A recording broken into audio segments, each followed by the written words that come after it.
So ayan mga kabengbeng, may mapapala yung unit na naman. So ayan, pupunta ng Sarangani mga kabengbeng. So Mindanao po ito, part ng Mindanao, Sarangani kung alam po ninyo mga kabengbeng. So ayan, napakalayo. So buti pa yung ating mga unit na ay nakakapasyal po talaga, no?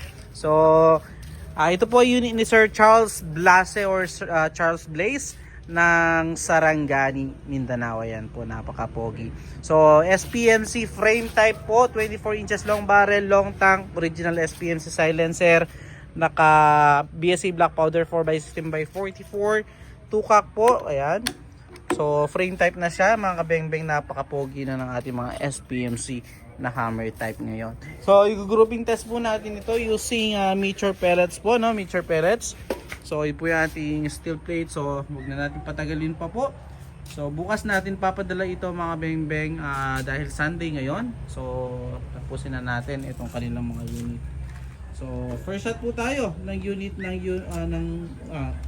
first shot tayo ng grouping test ng unit ni Sir Charles Blaze po ng kanyang SPMC frame type po, no?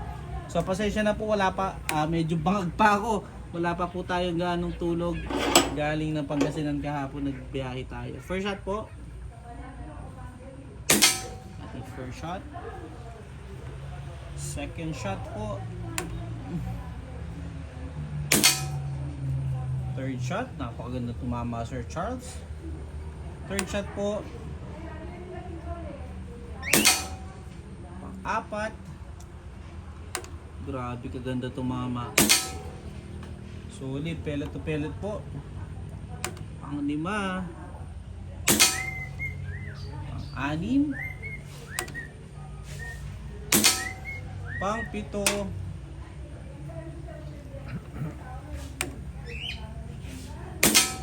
Pang-walo.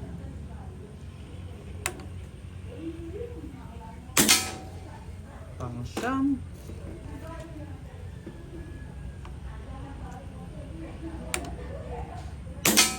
At pang-sampu, napaka-solid tumama ng unit mo, sir.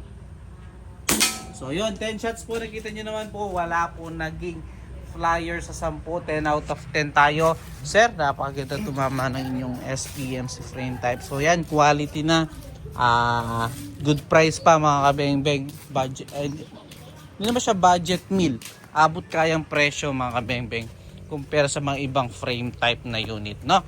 So ayan, kanyang naging groupings, pinakamalit natin daliri, 10 shots po. So thank you Sir Charles Blaze ng Sarangani. Again mga bengbeng, peace out.